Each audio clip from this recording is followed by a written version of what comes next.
A lot of conversation, a lot of seminars, millions and millions of books on motivation. So, this thing, motivation, what it is, why is it important, and also the tying in of success to motivation. So, a lot of literature actually points out that if you want to be successful, then you need to be motivated. In fact, highly motivated. I'd want it to be like quote unquote, but yeah, highly motivated to achieve success. What I'm proposing here and sharing here is the first thing that I'm going to do is take success out of the equation and look at motivation itself. So, whatever we do, whatever walk that we want to walk, whatever journey that we embark on, whatever we want to do, act, take action, think of the motivation. And in fact, think of motivation in a in a way that's consistent with this thought of benefiting self and other without being pushy. Now, first of all, I'd want to dedicate this video to the teacher, the great teacher, Thay, the beloved Thay, Venerable Thich Nhat Hanh, the Vietnamese monk who's passed away.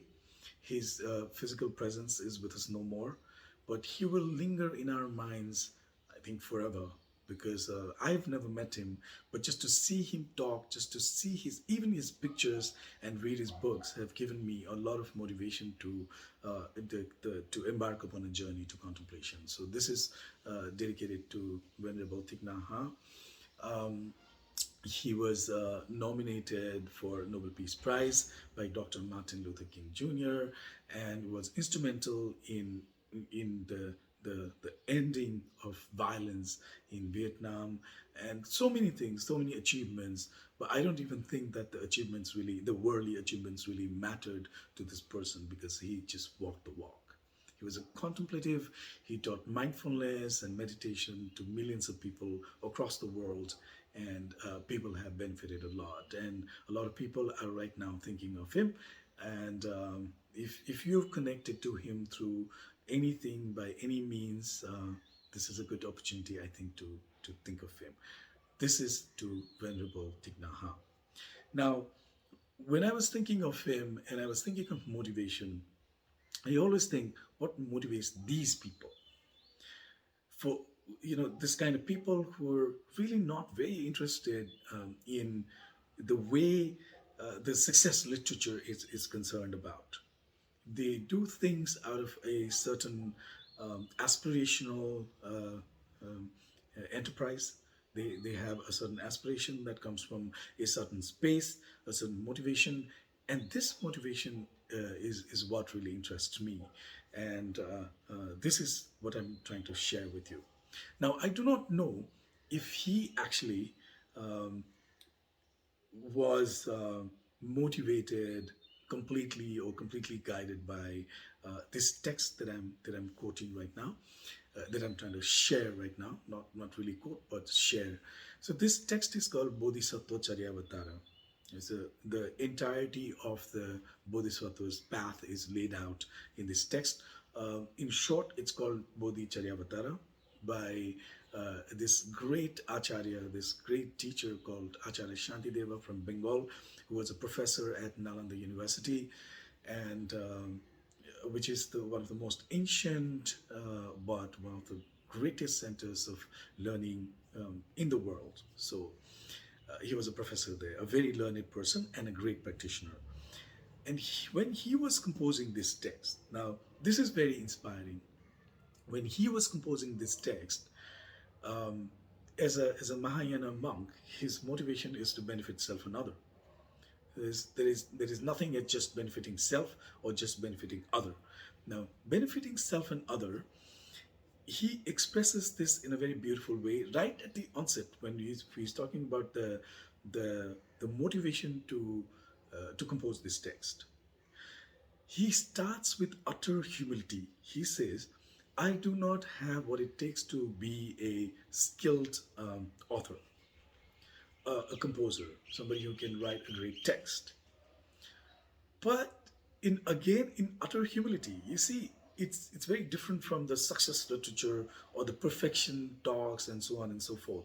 he goes on to say, but I'm gonna do it anyway. I will do it to soak my being, to soak my mind and heart in the teachings of, in the wisdom of the great masters of the past, the Buddha Bodhisattvas and the teachers of the past.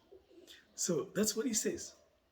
It is not really even original, or I do not have what it takes to become a great composer, so on and so forth. So he's just saying everything um, out. He's just giving us the facts as the way he sees it.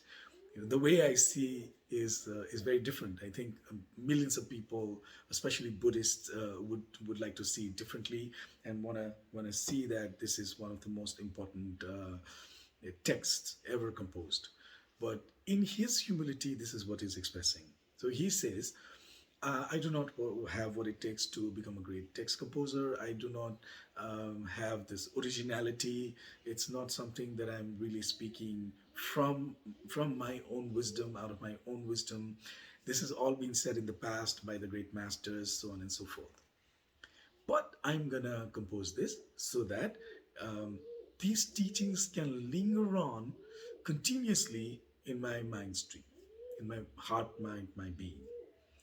Now, then he goes on to, so that much for benefiting the self part. Then he goes on to saying that it is also um, valuable. It would also be valuable if other people who are like me, they connect, resonate to this text, and they also benefit out of it. So he says it would be valuable for people to connect and resonate to this text, but I'm not going to push it anyway. It is not for me to go and push people to come and connect to it. There are people who are out there who are like me, and they would naturally come and connect. So this is how I see the beauty of humility and the beauty of motivation is coming along. So the motivation is to benefit self and other, but this motivation is gentle.